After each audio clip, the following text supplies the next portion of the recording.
Verið sæl. Óumbeðin hugleiðing dagsins í dag snýr að orkuskiptum. Ég spyr, erum við hætt við orkuskipti? Hvers vegna spyr ég? Jú, við höfum fengið ýmsar fréttir í sumar, meðal annars versnandi skógareldar og hitabylgjur í Evrópu og víðar, fréttir mögulegt hrun amok straumsins sem yljar okkur á Íslandi, og svo líka fréttir það nýlega að losun væri að aukast þrátt fyrir allt á Íslandi á síðasta ári, losun gróðurhúsalofttegunda. Þannig að það kannski ekki skrítið að maður spyrji sig, erum við hætt við orkuskipti? Og kannski ein leið til að svara þessari spurningu að spyrja á móti, vorum við einhvern tímann byrjuð í orkuskipti? Það hefur verið ákveðin þjóðsaga hér á Íslandi að við höfum farið af stað í orkuskipti þegar við fórum í hitaveituna, fórum að hita húsin okkar með jarðhita í stað kóls og olíu, og að við séum komin vel af stað í þessi orkuskipti. Við þurfum bara að klára þau. En ef við horfum á tölurnar og á söguna, þá segir hún okkur að það hefur í rauninni aldrei orðið nein orkuskipti, hvorki hér á Íslandi né í heiminum í heild sinni. Þetta sýnir til dæmis doktorsritgerð sem íslenskur sagfræðingur var að klára nýlega, Óðinn Melsteð heitir hann. Hann skrifaði ritgerð orkusögu Íslands og þar fjallar hann meðal annars hitaveitu væðinguna sem við tölum oft sem einhver dæmi árangur í orkuskiptum. Þannig að skoðum þetta aðeins. Hérna mynd sem sýnir notkun á mismunandi orkugjöfum í húshitun á Íslandi, og við sjáum að eftir 1940 þá fer þessi hitaveitu væðing af stað, og við sjáum klárlega að við notum minna af kolum. Sú notkun dregst saman töluvert. Hins vegar byrjum við að nota olíuna líka í staðinn fyrir kol, ekki bara jarðhitann. En svo seinna meir á 8. áratugnum eftir olíukrísunum þá förum við líka að draga úr olíunni í húshitun og endum í nánast eingöngu í að nota jarðhita. Klárlega orkuskipti hérna í húshitun ekki spurning. En næsta spurning hafa þessi orkuskipti í húshitun leitt til þess að við drógum úr okkar notkun á olíu? Og hér eru tölurnar frá 1960 til 1980, vinstra megin. Nei, olíunotkun dregst ekkert saman, allavega ekkert sýnilegt, frekar aftur á móti. Hún eykst einhver 25, kannski 30%, eitthvað svoleiðis. Og svo ef við förum í nýlegra tímabil þá klárlega ekki. Við erum komin miklu hærra í dag, notum meiri olíu en nokkur tímann fyrr, og olíuinnflutningur hefur nánast tvöfaldast á síðustu 20 árum. Olíunotkun á mann, hún hefur ekkert dregist saman heldur. Við erum þar efst á blaði miðað við mörg önnur lönd. Við erum að pari við Bandaríkin og erum að nota tvöfald meiri olíu á mann heldur en til dæmis Danir. En einhver segir kannski, jú, við hættum að nota kol, og jú, alveg klárlega, við hættum að flytja inn kol, allavega smátt og smátt. Þá dróst þessi innflutningu saman eins og við sjáum á þessum tölum milli 1940 og 74. En þessi mynd sýnir bara hálfa söguna. Hún sýnir þau kol sem við notum beint hér, sem við brennum sjálf hér, en hún sýnir ekki þau kol sem við í rauninni flytjum inn óbeint með því að borga aðra til þess að brenna þau fyrir okkur. Til dæmis þegar við flytjum inn járnvörur, þá erum við að borga aðra til þess að búa til járn fyrir okkur sem búið til með kolum, járn og stál. Og hvað hefur gerst með innflutningin? Jú, innflutningur hefur stóraukist á þessu tímabili, og eitt dæmi það náttúrulega bílarnir. Áður en hitaveituvæðing fer í gang, þá eru eiginlega bara örfáir bílar á Íslandi. Það bara alríkasta fólki sem á bíl, en í dag nánast einn bíll á mann. En einn bíll, það cirka 1 tonn af kolum til þess að framleiða bílinn. Þannig að ef við værum með tölur yfir innflutt kol, þá myndum við mjög líklega að sjá að við flytjum inn óbeint meira af kolum í dag heldur en við gerðum þá. við erum líka að flytja inn miklu meira af til dæmis járni til húsbygginga vegna þess að við erum að byggja miklu meira en þá. Við hættum á tímabili að flytja inn kol, en svo aftur þá fórum við síðan í stóriðjuna sem þarf kol í sína framleiðslu og þá fór kólainnflutningur aftur að aukast og þannig að í dag erum við með fjórfalt meiri kólainnflutningur heldur en þegar verst var, þegar við vorum að heita nánast öll húsin okkar með kólum. Þannig að þessi notkun bætist ofan á hina notkunina sem ég var að tala sem er sem sagt innflutt og óbein notkun. Þannig að aftur, engin orkuskipti, við notum meira af kólum í dag heldur en nokkrum tíman áður. Orkuskipti í húshitun já, en ekki heildar orkuskipti yfir allt hagkerfið.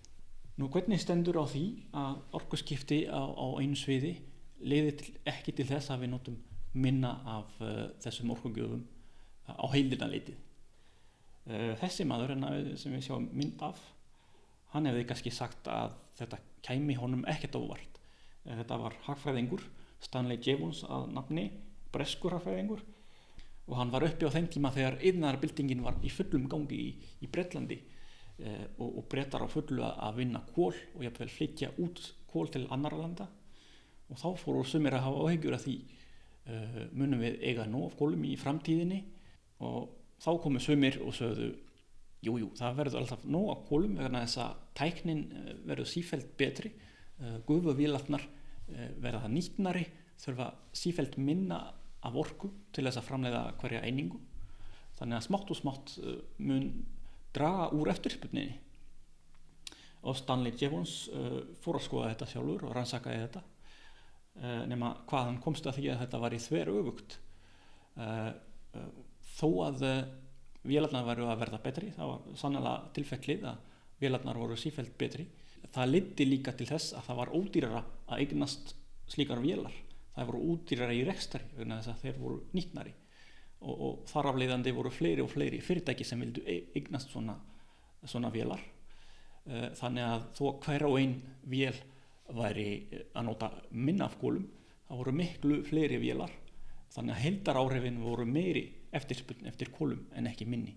Og þetta hefur verið kallað þversögn Jevons vegna þess að það hljómar þversagnakennt en er í raun bara mjög eðlilegt.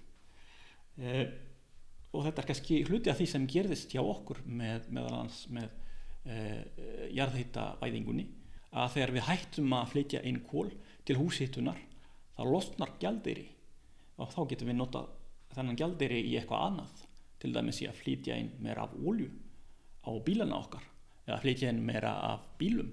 Þannig að notkunin í staðinn fyrir að hætta þá færist hún úr einum stað yfir í annan.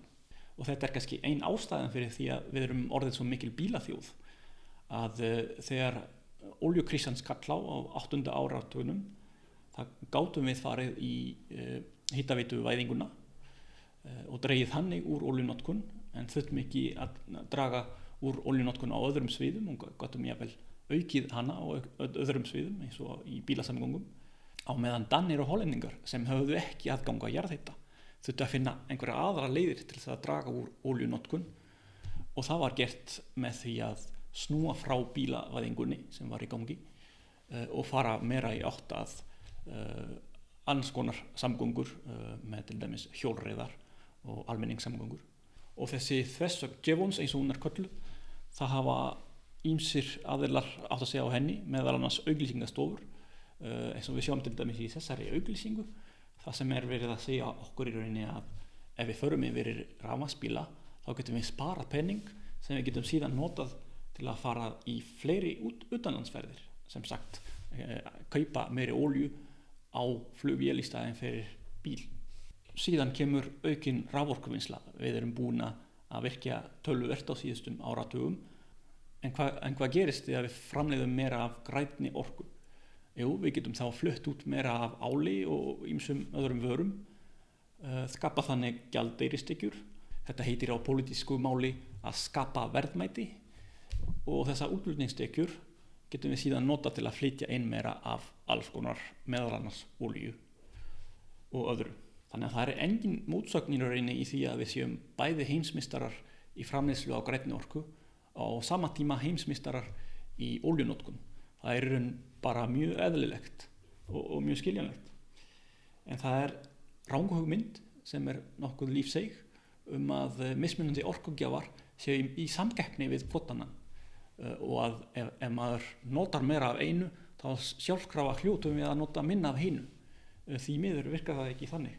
Og saga orkunnar á síðustu 200 árum sýnir nákvæmlega að það eru engin orkuskipti sjáanleg, heldur það sem við getum kallað orkustöflun. Við erum að stafla nýja orkugjafa ofan á hvort annan. Þetta sjáum við vel á þessari mynd hérna. Það er engin orkugjafi sem kemur í staðinn fyrir hinn, heldur bætast þeir við jafnvel lífmassin sem er hérna neðst í brúna litnum. Það er viður. Jafnvel það hefur ekki dregist saman. Kólanotkun hefur aldrei verið eins mikil, sömuleiðis olíunotkun og endurnýjanleg orka sem er alveg efst er eins og við sjáum bara í rauninni bara mjög lítill hluti af heildinni. Það er orkusagfræðingur sem hefur skrifað bók þetta fyrirbæri, þessa orkustöflun, og hann tekur mörg dæmi hvernig í rauninni mismunandi orkugjafar fléttast saman frekar en að keppa við hvort annan og styrkja jafnvel hvort annan. Og ég mæli með að lesa þessa bók. Hún er mjög skemmtileg, hún heitir Meira og meira og meira og þetta er kannski bara orkusagan okkar á síðustu 200 árum. En þetta er ekki til að segja að þessi þversögn sé óhjákvæmileg. Ég er ekki að segja að það að virkja meira af grænni orku leiði sjálfkrafa til þess að við notum líka meira af hinu. Heldur þurfum við kannski meira að horfa á orkuöflun sem verkfæri en ekki sem markmið í sjálfum sér. Ef markmiðið er bara að framleiða sem mest af orku, þá leiðir það ekki til þess að við förum í nein orkuskipti. Það leiðir bara til þess að við notum meira orku. Ef hins vegar við viljum nota orkuöflun sem verkfæri til að draga úr orku, þá getum við líka gert það, en þá þurfa að vera aðgerðir til að koma í veg fyrir þessi endurkast sem ég var að tala það sem að notkun á einu sviði færst bara yfir á annað svið. En hingað til hefur ekki verið pólitískur vilji til þess að koma í veg fyrir þetta og maður kannski ég vil segja að menn hafi ekki áttað sig að þessi áhrif væru til staðar kannski að einhverju leyti. Fjöldi flugferða á hvern Íslending til dæmis síðan 2010 hefur tvöfaldast og olíunotkun flugiðnaðarins hefur fjórfaldast á þessu tímabili. En hvað finnst ykkur? Endilega látið mig vita í athugasemdum. Hvernig sjáið þið fyrir ykkur að við getum komið í veg fyrir svona endurkast? Haldið þið að við verðum einhvern tímann fær að setja fyrirtækjum og einstaklingum mörk þannig að við séum ekki bara að færa olíunotkunina úr einu sviði yfir í annað? Eins og við gerðum í fiskveiðum. Við settum bara þak á það hvað var hægt að veiða mikið af þorski og á sama tíma settum við þak líka á hinnar tegundirnar svo við varum ekki bara að draga úr veiðum á þorski en auka veiðar á öðrum tegundum á sama tíma. Eða er þetta bara of viðkvæmt pólitískt mál að setja mörk og erum við þá bara dæmd til þess að keyra beint á vegginn? Ég veit það ekki. Við sjáumst í næsta þætti.